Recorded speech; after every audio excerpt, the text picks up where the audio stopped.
नाज़रीन अस्सलाम वालेकुम, मैं हूं इमरान वसीम। आज प्रोग्राम में सबसे पहले तो हम बात करेंगे सलमान अकरम राजा, जिन्हें बड़ी चाह से इमरान खान साहब ने पार्टी का सेक्रेटरी जनरल बनाया था। अब उनकी बात बिगड़ गई है। सलमान अकरम राजा साहब का मैच जो है वो फंस गया है और अब पार्टी में नए सेक्रेटरी जनरल की तलाश शुरू कर दी गई है। एक तो नाज़रीन,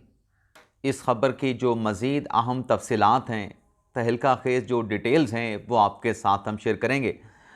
दूसरी ख़बर, बानी तहरीक इंसाफ इमरान खान के ख़िलाफ़ सुल्तानी गवाह की तैयारी की है, उस पर भी हम आगे चल के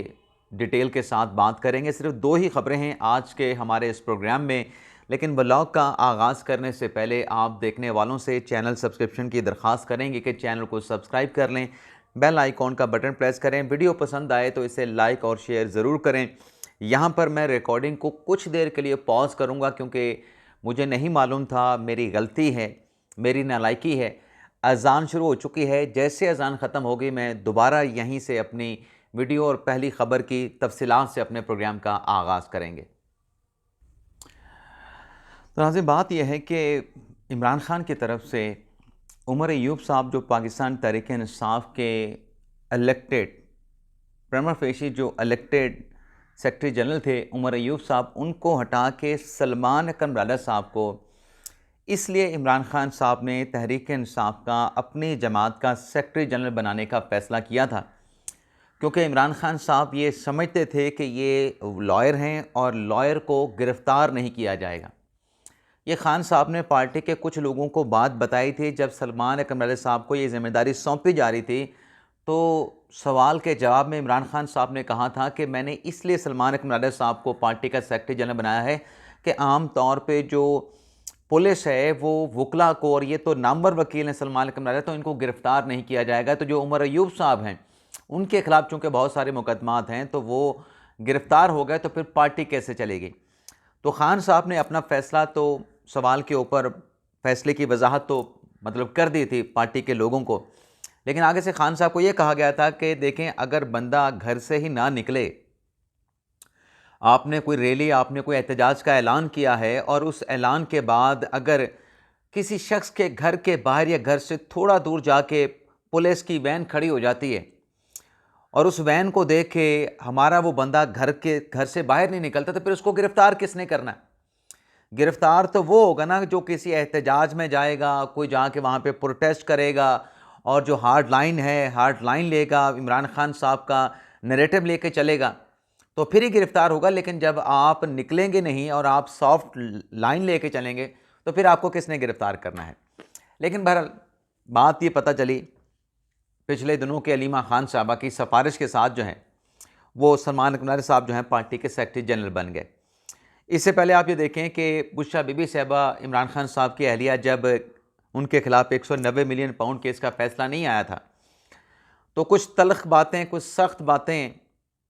बुशरा बीबी साहबा ने की, तो उस पर सलमान अकरम राजा साहब नाराज़ हो गए थे, खफा हो गए थे और उसी वक्त रिस्पॉन्स भी किया था बुशरा बीबी साहबा को कि आप हमसे ये बात नहीं पूछ सकती, आपका पार्टी से कोई ताल्लुक़, कोई लेना कोई देना है नहीं, कोई लिंक नहीं, आप पार्टी का हिस्सा नहीं। तो फिर दूसरी तरफ वाले सवाल उठाते हैं कि अलीमा खान जिनकी सिफारिश पे वो पार्टी के सेक्रेटरी जनरल बने हैं, तो फिर अलीमा खान का भी पार्टी के साथ कोई ताल्लुक़ नहीं, वो भी इमरान खान साहब की वैसे ही हमशीरा हैं जैसे बुशरा बीबी इमरान खान साहब की अहलिया हैं, दोनों का पार्टी के साथ कोई ताल्लुक़ नहीं। लेकिन ये जो उनके ख़िलाफ़ एक महाज बना या उनके ख़िलाफ़ नाराज़गी का आगाज़ हुआ, या सलमान अकरम साहब की बात कहाँ से बिगड़ी, इसका आगाज़ होता है फवाद चौधरी साहब से और फैसल चौधरी साहब से। जब इन दोनों से मुतल्लिक़ सलमान अकरम साहब को स्टेटमेंट मीडिया पे आके देते हैं तो फवाद चौधरी कहते हैं कि ये तो मनी लॉन्ड्रेड के जो है वकील हैं, ये तो माजी में इमरान खान के ख़िलाफ़ थे। और फिर उसके बाद जब शेर वज़ीर मरवत साहब को निकाला गया पार्टी से, तो मरवत साहब ने भी जो मलबा है वो सलमान अकरम राजा पे गिरा दिया। फिर फैसल चौधरी साहब से मुतल्लिक़ भी कुछ बात हुई और फिर ये जो बात बिगड़ने का जो मामला था ये अपने इंतहा को तब पहुंचा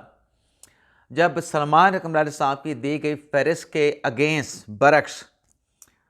बैरिस्टर गौहर अली ख़ान और अली ज़फ़र साहब जाके इमरान खान साहब के साथ मुलाकात करते हैं, तो उस पर जो स्टेटमेंट आता है जनाब सलमान कमराले साहब का, उस पर फिर ये सूरत हाल और ज़्यादा संगीन हो जाती है। इन इख्तलाफात की जो जड़ें हैं वो मज़ीद गहरी हो जाती हैं। तब इमरान खान साहब ने, आपने देखा ना कि इस एपिसोड के बाद जो गौहर साहब और अली ज़फ़र साहब मुलाकात करने के लिए गए और उसके बाद केपी हाउस में जो तकरार हुई, बल्कि बताने वाले तो ये भी दावा करते हैं कि सलमान कमराले साहब ने जो वहाँ पे सख्त अल्फाज कहे पार्टी के चेयरमैन जनाब बैरिस्टर गौहर अली ख़ान को, तो वहाँ पे गुत्थम गुत्था भी हुआ काम। अब मैं इशारे से आपको बता रहा हूँ कि यहाँ तक भी बात हुई। तो खान साहब को जब जाके बताया गया तो खान साहब नाराज़ हुए कि ये सलमान, बल्कि पीटीआई के अपने लोग बताते हैं कि इमरान खान साहब ने कहा कि सलमान पागल हो गया है। अब उस डेवलपमेंट के बाद जब खान साहब को सारी सलमान कमराले साहब के फ़ैसलों की और उनके स्टेटमेंट की डिटेल बताई गई, तो अब ये बताया जा रहा है कि एक तो पार्टी में ये चल रहा है कि ये इसको किसी दिमाग के डॉक्टर की ज़रूरत है, साइक्रोटिक्स पता नहीं क्या होता है, मेरे जहन में नहीं आएगा, मुझसे लफ्ज़ ही अदा नहीं होगा, साइक्रेटिक्स या उसकी ज़रूरत है, दिमाग के डॉक्टर की ज़रूरत है, साइकेट्रिक्स, हाँ उसकी ज़रूरत है। दूसरा, पीटीआई के रहनुमा की अपनी ज़ुबान से ये बताया गया मेरे सवाल पे, क्योंकि अब तो पाकिस्तान तहरीक इंसाफ में वकला ही वकला हैं, कोई सुप्रीम कोर्ट में होते हैं, कोई हाई कोर्ट में होते हैं, कोई निचले कोर्ट्स में होते हैं, लेकिन ज़्यादातर आपको सियासी रहनुमाओं से ज़्यादा वकला ही मिलेंगे। तो हमारी एक रहनुमा के साथ बात हुई, मैंने उनसे ये सवाल किया कि आपका नया सेक्रेटरी जनरल पाकिस्तान तहरीक इंसाफ का कब आ रहा है और कब आप जो है वो सलमान कमराले साहब को तब्दील कर रहे हैं। तो उनकी तरफ से ये बताया गया कि पार्टी में सलमान कमराले साहब को तब्दील करने के हवाले से चीज़ें चल रही हैं, बातें चल रही हैं। जल्द सलमान कमराले साहब की जगह पे नया सेक्रेटरी जनरल जो है वो लाया जाएगा। मुख्तलिफ नामों पे नज़रें अटी हुई हैं या फिर गौर खौज हो रहा है। मैंने फिर उनसे अंदाज़ा करके पूछा भी 1 माह लग जाएगा, विद इन 1 मंथ होगा या 1 माह से भी ज़्यादा अरसा लग जाएगा। उसने कहा जी देखें मैं आपको टाइम फ्रेम नहीं बता सकता, लेकिन जल्द जो है वो पाकिस्तान तहरीक इंसाफ का सेक्रेटरी जनरल जो है वो आएगा। अब नाज़रीन फ़ैसला क्या होता है, फ़ैसला आज जो पार्टी सोच विचार कर रही है, मुख्तलिफ लोगों पे उनके नामों पे गौर कर रही है। तहरीक इंसाफ में कोई बात हतमी नहीं होती, लेकिन ये हतमी है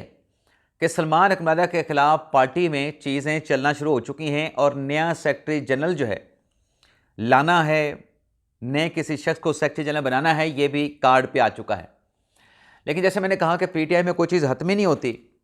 अभी चंद रोज़ पहले आप देखें कि फैसल चौधरी साहब को इमरान खान साहब ने अपनी वकालत से हटा दिया, मुलाकातों से इनकार कर दिया, और पिछले दिनों जब फैसल चौधरी साहब गए खान साहब के साथ मुलाकात करने के लिए, वहाँ पे दोबारा से शीरो शकर हो गए इमरान खान भी और फैसल चौधरी साहब भी। और फैसल चौधरी साहब को इमरान खान साहब ने कहा कि नहीं नहीं तुम आ जाया करो, तुम्हें कौन रोक सकता है, मेरी तरफ से तुम्हें कोई रुकावट नहीं। बुशा बीबी साहबा ने पूछा भाई तुम कैसे आ गए,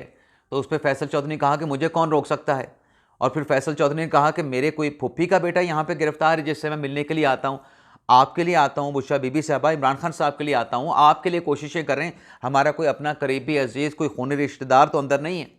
आपके लिए आते हैं। तो सलमान कमराले का जो है मैच जो है बतौर सेक्रेटरी जनरल फंस चुका है और जल्द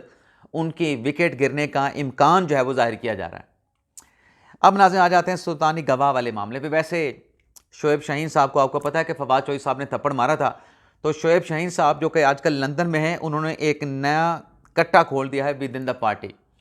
एक तो उन्होंने कहा कि जो फवाद चौधरी है वो पार्टी में दरार डालता है, इख्तलाफात पैदा करता है। दूसरा, शोएब शाहीन साहब ने कहा कि जो फैसल चौधरी है उससे झूठ बोलने पे इमरान खान साहब ने पार्टी से निकाल दिया था। अब जब मामलात यहाँ पे इस लेवल पे चल रहे होंगे, इस इंटेंसिटी के साथ चल रहे होंगे, तो पार्टी संभालनी है कि इमरान खान साहब को निकालना। अब आ जाते हैं नाज़रीन इमरान खान साहब के हवाले से सुल्तानी गवाह तैयार, ये क्या मामला है। सबसे पहले तो नाज़रीन आप ये देखें कि इमरान खान साहब के खिलाफ जो GHQ हमला रावलपिंडी केस है, या रावलपिंडी में जो इमरान खान साहब के खिलाफ 9 मई के केसेस दर्ज किए गए हैं, पिछली 2 समातों पर, एक 16 अप्रैल को हुई, एक अभी मेरे ख्याल गुज़िश्ता रोज़ गुजरी है और एक उससे पिछले भी हुई थी, 16 अप्रैल से पहले भी हुई थी। खान साहब के खिलाफ 2 गवाह हैं और वो इस्तगासा के गवाह हैं। अदालतों में नाज़रीन जो कानूनी चाराजोई होती है उसमें 2 तरह के गवाह पेश होते हैं। एक तो जो शिकायत कुनिंदा होता है, जो उसकी तरफ से गवाह पेश होते हैं, और एक वो होता है जिस पे इल्ज़ाम लगा होता है, यानी मुल्ज़म होता है, उसकी तरफ से जो अपने दिफा में गवाह पेश किए जाते हैं उसे डिफेंस के गवाह कहा जाता है। अब नाज़रीन, खान साहब के खिलाफ इस्तगासा के गवाह पिछली 3 तारीखों से पेश नहीं हो रहे। अब उन गवाहों में कौन हैं? एक हैं सब इंस्पेक्टर रियाज साहब हैं और दूसरे गवाह जो हैं वो मजिस्ट्रेट मुज्तबा हसन साहब हैं। अब GHQ रावलपिंडी केस में मुल्ज़मान पे बशमूल इमरान खान और बाकी जो लोग हैं उन पे फ़र्द जुर्म जो है वो लग चुकी है, और बाकी जो रावलपिंडी के 13 और मुकदमात हैं उनमें भी अदालत ने जो चालान की नकूल हैं वो तकसीम करने के बाद फ़र्द जुर्म लगाने की डायरेक्शन दे दी है, फ़र्द जुर्म लगाने का फ़ैसला दे दिया है। अब ज़ाहिर सी बात है कि उन केसेस में भी गवाहों को बुलाया जाएगा। अब इस GHQ रावलपिंडी हमला केस की जो अगली समाअत है वो 21 अप्रैल यानी पीर के दिन होने जा रही है। अब 21 अप्रैल को इस्तगासा के गवाह पेश होते हैं, इस्तगासा के गवाह पेश नहीं होते हैं, लेकिन एक चीज़ नाजरीन, जो इमरान खान साहब 9 मई के हवाले से कहते हैं कि ये हमारे खिलाफ फॉल्स फ्लैग ऑपरेशन था, यानी खान साहब 9 मई को जो एक इदारे का कहना है कि ये एक मुनज़्ज़म सोची समझी साजिश थी, मंसूबा था, प्लान था, उसको इमरान खान साहब झूठ कहते हैं, इमरान खान साहब गलत कहते हैं। अब ये फॉल्स फ्लैग वाला ऑपरेशन की जो बात खान साहब करते हैं, इसे विद इन द PTI इसको निगेट किया गया। जैसे गंडापुर साहब के 2 स्टेटमेंट आ चुके हैं जिनकी मैं मिसाल पेश कर रहा हूँ, और भी मिसालें मौजूद हैं कि इसमें हमारे लोग जो है वो बहक गए थे, उनसे गलती हो गई थी, तो उनके खिलाफ सिर्फ मिलिट्री कोर्ट में ट्रायल नहीं होना चाहिए। ये एतराफ़ गंडापुर साहब कर चुके हैं। लेकिन खान साहब जो इस किस्म की गलत बयानियाँ कि नहीं कि ये तो ऑपरेशन हमारे खिलाफ था, ऐसी एक गलत बयानी इमरान खान साहब ने 2017 में भी की थी। और वो गलत बयानी, मैं गलत बयानी का लफ्ज़ जो है वो खान साहब की बात को लाइट करने के लिए कह रहे हैं, वैसे तो सीधा सीधा वो झूठ है, क्योंकि जो खान साहब के खिलाफ जो केस फाइल हुआ 2017 में, उसमें ये कहा गया कि ये झूठ बोला गया है, ये हद तक की गई है, ये इंसल्ट की गई है, बेइज्जती की गई है। और वो केस इमरान खान साहब के खिलाफ शहबाज शरीफ साहब ने किया था। अब वो जो केस है कि जिसमें इमरान खान साहब ने इल्ज़ाम ये लगाया था शहबाज शरीफ पे कि मुझे 10 अरब की शहबाज शरीफ ने पेश की है कि पनामा के स्कैंडल से तुम पीछे हट जाओ, पनामा के स्कैंडल पे तुम अपनी ज़ुबान बंद कर लो। अब खान साहब ने इल्ज़ाम तो लगा दिया 2016-17 के दौरान। उसी दौरान जिस दिन ये खान साहब ने स्टेटमेंट मुख्तलिफ TV चैनल्स पे दिया, ग़ालिबन 2 TV चैनल्स पे ये कहा था खान साहब ने, तो शहबाज शरीफ ने उनके खिलाफ शहबाज शरीफ ने इमरान खान के खिलाफ डेफामेशन का सूट फाइल कर दिया था, और वो भी 10,000 अरब का। अब इस केस में जो कार्रवाई अब तक हुई है, अब ज़ाहिर सी बात है कि खान साहब ने अपना दिफा वहाँ पे करना है, लेकिन खान साहब इस केस में दिफा करने की बजाय आज तक इल्तवा लेते आए। खान साहब ने जब देखा कि केस थोड़ा सा आगे प्रोसीड होने लगता है तो खान साहब अपना वकील तब्दील कर देते हैं, नए वकील को लाते हैं, और 17 में दायर किए गए इस केस में इमरान खान साहब ने 4 साल के बाद अपना जवाब, तहरीरी जवाब अदालत में जमा करवाया था। अभी केस में ज़ाहिर सी बात है कि जो शिकायत कुनिंदा है शहबाज शरीफ, वो सुल्तानी गवाह के तौर पे इमरान खान साहब के खिलाफ पेश हुए कल गुज़िश्ता रोज़ लाहौर की अदालत में, क्योंकि कंप्लेंट उनकी है तो गवाही भी उनकी है, मेन गवाही भी उनकी है। अब कल की गवाही में शहबाज शरीफ साहब जो मुकम्मल तैयारी करके आए थे, उन्होंने आके अदालत में कहा कि 2 TV चैनल्स पे जो है मेरे ऊपर इमरान खान साहब ने इल्ज़ाम लगाया। अच्छा, जब ये बयान कलम बंद करा रहे थे तो इमरान खान साहब के वकील उनके साथ जिरा भी कर रहे थे। अब जिरा में भी इमरान खान साहब के वकील बज़ाहिर ऐसा लगा कि जैसे वो अपनी फॉर्मेलिटी पूरी कर रहे हैं। यानी एक उनका सवाल ये था कि आपके सामने तो इमरान खान ने इल्ज़ाम नहीं लगाया, जिस पे शहबाज शरीफ साहब का ये जवाब ये था कि 2 TV चैनल्स पे आके इमरान खान ने मेरे ऊपर इल्ज़ाम लगाया, क्या वो पब्लिक करना नहीं था? इसको आप पब्लिक करना नहीं कहते। फिर वकील ने सवाल किया, इमरान खान के वकील ने, कि ये इस किस्म के सियासी बयानात क्या आप एक दूसरे के खिलाफ देते नहीं रहते? उस पर भी शहबाज शरीफ ने कहा कि नहीं, ये बात आपकी कतन दुरुस्त नहीं है, आप गलत सवाल कर रहे हैं। फिर उनसे सवाल किया गया कि ये हद तक का केस फाइल करने से पहले क्या आपने डेफामेशन का कानून पढ़ा था? शहबाज शरीफ ने कहा जवाब दिया कि मैंने पढ़ा या नहीं पढ़ा, लेकिन मैंने सूट इमरान खान के खिलाफ ज़रूर फाइल किया। फिर खान साहब के वकील का सवाल था कि ओथ कमिश्नर से इसकी वेरिफिकेशन, इस कंप्लेंट की इमरान खान के खिलाफ आप खुद करवाने के लिए गए थे? शहबाज शरीफ ने कहा कि मैं करवाने नहीं गया था, ओथ कमिश्नर को हमने बुलाया था और मेरे ऑफिस मॉडल टाउन में आके इसकी जो है वो उन्होंने वेरिफिकेशन कर दी थी। अब 25 अप्रैल तक दोबारा इस केस की समाअत होनी है, दोबारा इसकी हेयरिंग होनी है और दोबारा से अदालत ने, क्योंकि टेक्निकल इलेक्ट्रिसिटी फॉल्ट की वजह से जिरा मुकम्मल नहीं हो पाई, तो दोबारा शहबाज शरीफ को अदालत ने 25 अप्रैल को बुला लिया है। और शहबाज शरीफ साहब की इस गवाही में एक बात यह भी की गई कि इस केस का फैसला माय लॉर्ड शहबाज शरीफ साहब ने जज साहब से कहा कि जल्दी कर दें। जो इमरान खान साहब हैं वो तो इस केस में 18 साल से इल्तवाई लेके चल रहे हैं, और अगर नाज़रीन शहबाज शरीफ साहब की ये इस्तदा एक्सेप्ट हो जाती है और अदालत शहबाज शरीफ साहब के इस्तदा के ऊपर केस का फैसला जल्द सुना देती है या फैसला सुना देती है, तो जो अब तक की सूरत हाल है उससे बज़ाहिर ऐसा लग रहा है कि खान साहब को इस केस में भारी डेफामेशन के जुर्माने का सामना करना पड़ सकता है। वैसे मैं तो नाज़रीन कहता हूँ कि जिस किस्म की पाकिस्तान में चीज़ें चलती हैं, एक दूसरे के ऊपर जो इस किस्म के बेबुनियाद, झूठे, मन घड़त और घटिया बिलो द बेल्ट जो इल्ज़ामात लगाए जाते हैं, पाकिस्तान में एक कानून साजी ऐसी भी होनी चाहिए जिसमें डेफामेशन का जो लॉ है उसको मज़ीद स्ट्रॉन्ग किया जाए। जैसे बरतानिया में हमारे मुख्तलिफ चैनल्स ने मुख्तलिफ सियासी रहनुमाओं के बयानात चलाए या उनके एंकर्स ने या किसी ने कोई गलत खबर चलाई तो वहाँ पे भारी जुर्माने हुए। तो हमारे पाकिस्तानी चैनल्स को बरतानिया में अपनी नशरियात बंद करना पड़ी कि यहाँ पर जुर्माना हो जाता है। तो ऐसा कानून पाकिस्तान में भी लाया जाना चाहिए कि गलत बयानी करने पे, किसी की पगड़ी उछालने पे, ये नहीं कि आप जो है वो स्कॉट फ्री होंगे, आपको कोई पूछने वाला नहीं होगा, आपके खिलाफ कार्रवाई भी होगी,